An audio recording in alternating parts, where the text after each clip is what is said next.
تو طے یہ ہوا ہے کہ مسجد کی کمیٹی جو ہے یہ عرس سے ہٹ کر ٹرسٹی ہو یا چندہ کرنے والے ہوں، یہ عرس سے ہٹ کر جو طریقہ کار ہے اس سے ہٹ کر یہ نہیں کر سکتے، چندہ خرچ نہیں کر سکتے، چندہ خرچ نہیں کر سکتے۔ اس وجہ سے اس امام نے، جس کو آپ جانتے تھے، اس نے یہ کنڈیشن رکھی کہ یہ اپنے وہ نہ کرنے دے، میری کاٹو، یعنی اسے پابند کیا نا، پابند نہیں، اس نے مطلب اس نے یہی کہا نا کہ مطلب کہ آپ مطلب تنخواہ کاٹنی پڑے گی، اس کو اس بات کا مسئلہ پتا تھا۔ اگر اس امام کا نام آپ کو بتاؤ تو وہ چاہتا ہے کہ اس کا نام نہ لیا جائے، ٹھیک ہے نا، تو میں نے بھی نام نہیں لیا، تو آپ سے درخواست ہے کہ اس کا نام نہ لیجیے گا۔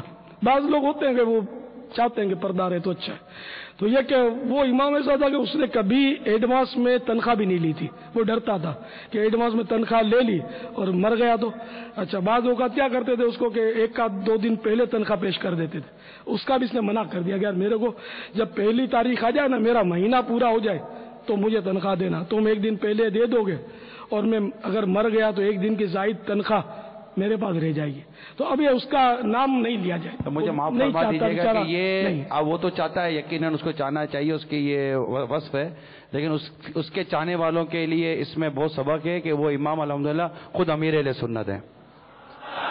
آپ نے تو نافرمانی کی نا، آپ مجھے معاف فرما دیجیے گا۔ صلو علی الحبیب۔ نہیں کروں گا تو کہاں جاؤں گا، لیکن یہ کہ پھر یہ میری فضیلت کے باب میں اضافہ ہوگا، نہیں بابا، یا یہ اس کو فالو کریں گے؟ نہیں فالو کرنا چاہیے، میں یقیناً یہ اتنی ساری باتیں پوچھنے کا کیا، ورنہ میں ابتدا ہی میں بیان کر دیتا۔ جب آپ نے کہا تو الحمدللہ مجھے علم ہے کہ وہ امام کون تھا، لیکن یہ ساری باتیں ظاہر ہے کہ اب آپ کے مطلب ایک طریقہ کار آپ نے لیا، تو دعوت اسلامی سے اس وقت وابستہ کہہ سکتے ہیں کہ شاید دنیا بھر میں ہزاروں اسلام بھائی ہوں گے کہ جو امامت بھی کرتے ہوں گے۔ جی ہاں، چھٹیاں مطلب یہ لے کر اجتماع میں آ جاتے ہیں، قافلوں میں سفر کرتے ہیں، مزہ تو بہت آتا ہے قافلوں میں سفر کرتے ہیں، لیکن یہ تنخواہ بھی کٹواتے ہیں نہیں یار؟ ہاں، تو پھر یہ آپ سے محبت کرنے والے امام بھی تو کم نہیں ہے نا بابا۔ خالی مطلب تنخواہ لے کر تم قافلوں میں سفر کرو، یہ کیسے ہوگا؟ وہ قوم کا امام، وہ متولی کون نا پلے سے تمہیں تنخواہ دیتا ہے؟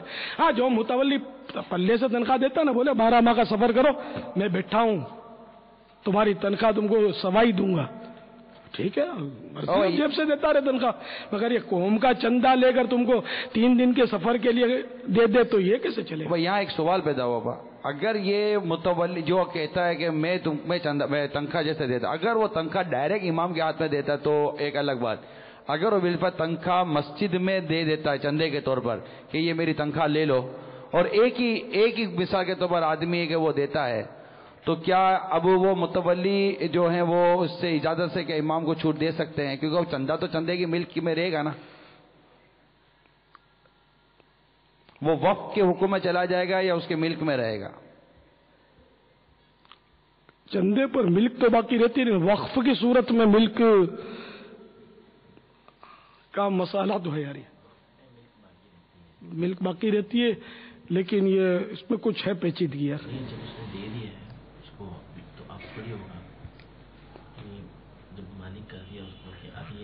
منگڑے تو بولو نا یار، بولو۔ اگر تو اس نے دے دیا ہے، اسے متولی کو دے دیا کہ جس طرح ہر مہینے دیا کرتا تھا، اب اس نے اسی لحاظ سے اسے دے دیا ہے، تو اب تو ظاہر سی بات ہے اس میں وہ دوبارہ تصرف نہیں کر سکتا، کیونکہ وہ اس نے ایک مخصوص مد میں اس کو وقف کر دیا ہے۔ میں یہی بولتا نا کہ اب وہ ملک واپس نہیں لے سکا نا، تو اب وہ اجازت بھی نہیں دے سکتا کہ امام کو قافلے میں بھیج دیا کرو، میں نے جو تم کو تنخواہ دی ہے اس سے، تو تنخواہ دینے سے پہلے وہ کہہ دے تو الگ بات ہے کہ بھئی اس امام کی تنخواہ میں دوں گا، اور جب چاہے اس کو قافلے میں سفر کرنے کی میری طرف سے آپ اجازت دے دیا کرو۔ اب وہ انتظامیہ کی مرضی پر ہے کہ وہ متبادل امام رکھتے یا نہیں۔ اب امام چلا جائے اور مسجد میں نماز ہی نہ پڑھی جائے، جماعت ہی نہ ہو، مسجد ویران ہو جائے، تو پھر تو بہت بڑا وبال آئے گا، اس کی بھی اجازت نہیں۔ مسجد بنائی تو حق مسجد ہو گیا کہ اس میں با جماعت نماز 5 وقت پڑھی جائے، یہ مسجد کا حق ہے۔ اور ایسی جگہ مسجد بنائی جہاں ویران جگہ ہے، جنگل ہے، صحرا ہے، بیابان ہے، نہ امام نہ مقتدی کوئی نہیں، تو وہاں مسجد اگر بنائی بھی تو وہ مسجد کے حکم میں نہیں ہے، وہ مسجد ہی نہیں ہے۔ اب پہلے آباد تھی اور اب ویران ہو گئی تو مسجد ہے، لیکن اگر کہیں جنگل میں بنی ہوئی ہوتی مسجد ہے کہ شاید کبھی بھی آباد نہ ہوئی ہو، ویسے ہی لوگ بنا دیتے ہیں. ہمارے یہاں یہ ہائی وے پر، اور آپ نے دیکھا ہوگا یہ تھوڑی اینٹیں لگا دیتے ہیں اور مسجد نما بنا دیتے ہیں. تو یہ مسجد نہیں ہے، کیونکہ یہاں کو نہ نمازی ہے نہ امام ہے، کچھ بھی نہیں ہے، تو اس لیے یہ مسجد نہیں ہے. بھلے اس نے کہا مسجد ہے، مسجد نہیں ہے. واللہ تعالی اعلم ورسولہ اعلم عز وجل وصلی اللہ تعالی علیہ وآلہ وسلم. صلوا علی الحبیب صلی اللہ تعالی. ایک اور قول بابا ذرا سناتا ہوں. صلو علی الحبیب صلی اللہ تعالی علی محمد. جی میرا تعلق آباد سے ہے. بابا میں آپ کا میری مذاکرہ براہ دیکھ رہا ہوں. میں نشے کا عادی تھا. بابا جی کا جب میں مذاکرہ سنتا ہوں جب میرے دل پر اثر ہوتا ہے، اور میں نے انشاءاللہ اس معنی سے چھٹکارا پانے کی کوشش کر رہا ہوں، اور میں نے کر بھی لی ہے، اور انشاءاللہ کوشش کروں گا کہ میں اس سے باز آ جاؤں. یہ سب بابا جی کی باتیں سن کر، ان کا چہرہ دیکھ کر میں عمل کر رہا ہوں. بابا آپ دعا فرما دیں، آپ کا بہت بہت مجھ پر نیکی کرم آسان ہوگا، زندگی بھر آسان ہوگا. بابا مجھے اللہ تعالیٰ سے لعنت سے محفوظ فرمائے. ماشاء اللہ. یہ کیا پوری بات میں سمجھ نہیں آئی. مطلب یہ نشے کے عادی تھے، اور ان کے کہنے کا خلاصہ یہ سمجھ میں آتا ہے کہ مدنی مذاکرے اور یہ ماشاءاللہ آپ کے مدنی پھول دیکھ کر انہوں نے نشے کی وہ ان کی عادت سے چھٹکارا لے لیا ہے. ماشاءاللہ. اور آپ سے دعا کے طالب ہیں. اللہ کرے توبہ بھی کر لیو. خالی شراب پیتا تھا، شراب کا چھوڑ دینا.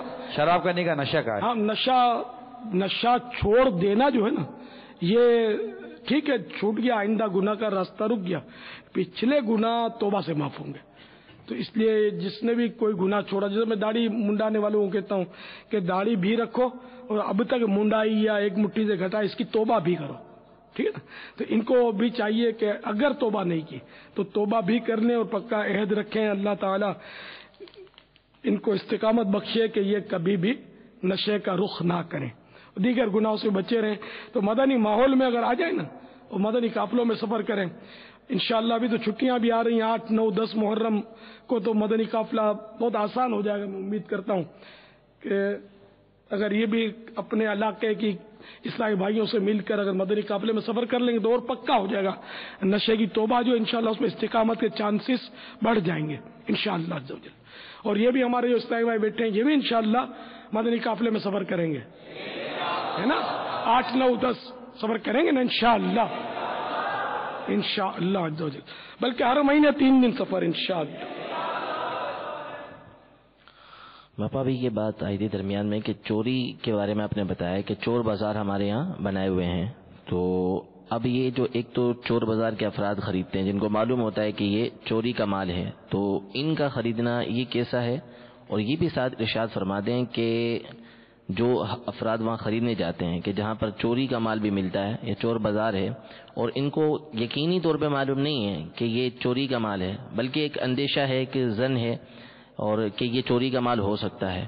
تو اب یہ مال خریدنا کیسا ہے؟ فتح اور رضویہ جلد ہفتہم یعنی کہ 17، تو جلد 17 کے صفحہ نمبر 165 پر میرے آقا اعلی حضرت امام اہل سنت مولانا شاہ امام احمد رضا خان علیہ رحمت الرحمان اسی طرح کے ایک سوال کے جواب میں ارشاد فرماتے ہیں، چوری کا مال دانستہ یعنی جان بوجھ کر خریدنا حرام ہے، بلکہ اگر معلوم نہ ہو، مظنون ہو، یعنی گمان اس طرف جاتا ہو، گمان غالب ہو، جب بھی حرام ہے. یعنی زن جاتا ہو، گمان جاتا ہو کہ یہ چوری کا ہو، معلوم ہوتا ہے کہ چوری کا ہی ہے، تب بھی خریدنا حرام ہے. پھر اس کی مثال دی، مثلا کوئی جاہل شخص کہ اس کے مورثین بھی جاہل تھے، یعنی اس کے جو خاندان والے دادے باپ دادے بھی جاہل ہوتے تھے. اب یہ اٹھا کر کوئی علمی کتاب بیچنے کو لے آئے ایسا شخص جاہل، اور اپنی ملک بتا کہ یہ تو میری ہے، تو اس کے خریدنے کی اجازت نہیں. اور اگر نہ معلوم ہو، اور اگر نہ معلوم ہے، نہ کوئی واضح قرینہ، نہ کوئی ایسی واضح علامت نہیں ہے کہ جس سے یہ لگے کہ یہ چوری کا ہے، اور اگر نہ معلوم ہے نہ کوئی واضح قرینہ، تو خریداری جائز ہے. پھر اگر ثابت ہو جائے کہ یہ چوری کا مال ہے تو اس کا استعمال حرام ہے.